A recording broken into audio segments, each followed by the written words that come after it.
finally here, the fifth and last spacewalk of servicing Mission 4. When the day's over, NASA hopes to have a Hubble with some refurbished fine guidance sensors, another set of batteries, and 3 new protective panels to insulate the telescope. I know I'm coming out. Cleared out, John. Everything else? All the battery connectors are cremated. The batteries that have been on Hubble have been on there for some 20 years now, and their capacity, their ability to deliver power to the telescope has declined over the years. So we found it was important to get a new set of batteries up there, get the capacity of the system back up, and ensure that we can be out there for at least meeting the 5-year mission goal, and hopefully much longer than that. And just tether type the connectors clear of the battery. Well, things right now are going very well there. Really ahead on the schedule. Looks like they'll get everything done. So that's very exciting. Really nice work on batteries, guys. Lab and test is good, as you heard, so we're on our way here today. FGS is next. We're putting in a new refurbished FGS that was brought back from a previous mission. The fine guidance sensor actually really works well with the control system to hold the telescope very precise on an image so that we don't get blurred images. 10 last. What's your goal for the other connectors?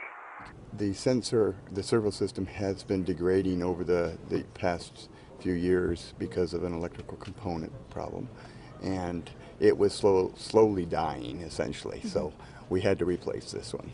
John's going to try to use the EVA ratchet to break the torque on that handle bolt. Do you have an MTL setting for us? The failure. The failure pen. Okay, break free. Come on, break free. It's either 23 or 38. Yeah, I think it's got to be 38. Thanks, John. Ah! It'll come out smoothly when it takes it. I think you got it. Something happened? I think you got it. Good deal. All right. I am glad that everything went well with the FGS. We needed a good instrument on board, and this one here will last for a long time. 10.5. Bay 5 on the telescope is where we have engineering equipment, including the transmitter which sends the scientific data back to the ground. That equipment is running warm, and in fact after this mission we're going to have more data coming to the ground because of the new scientific instruments we just installed. When it runs warm, we need to cool it off so it can continue to send that information down. Feeling up slightly at the bottom corner. Our main concern was really to make sure the crew was prepared to deal with it. You know, what happens if we see, say a large piece of blanket coming off? So we've trained them on what to expect. They know that it's going to look bad. They know that there may be big pieces of blanket. They know there may be little pieces of blanket. To cool that bay, the astronauts are going to roll up the MLI that's currently on it. MLI? Multi-layer insulation. After they roll it up, they're going to have exposed bare aluminum. Megan, you can stop there. That bare aluminum is not good thermally in orbit, so they're going to cover it with something called a noble, new outer blanket layer, and in the middle of the noble is a deployable panel exactly like this. So they're going to take this handle, flip it up, exposing adhesive on the backside. They're then going to peel off a release liner, so having big 400 square inch piece of fly paper. That fly paper will then be folded back onto the telescope,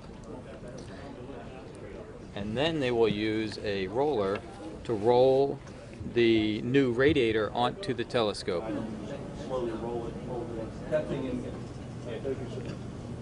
The cover scares me. There's the cover floating around. The cover. Just keep coming.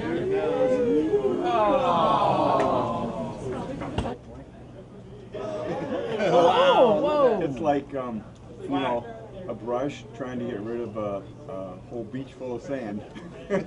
Holy cow. Every time you push on it, Oh! Oh my God. Shots flying everywhere.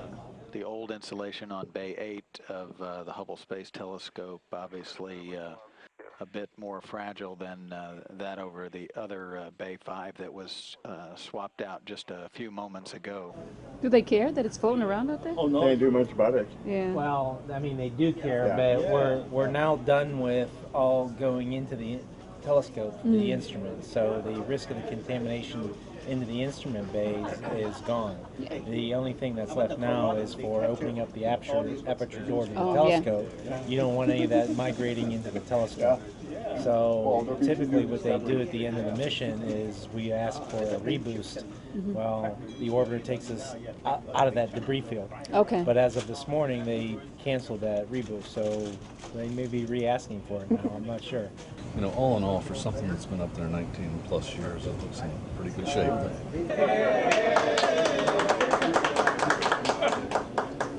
At least for the time being, we think it's the last EVA. What's going through your mind? Well, there's joy because we got to have it all fixed, and it's going to stay up there for, my opinion, another 10 years. But there's also sadness to see it go. Yeah, I've been on Hubble really my whole professional career, so this is really all I know. So it's mixed emotions knowing that everything was completed successfully, but it is also sad knowing that this is probably the last time we'll be up to see the Hubble.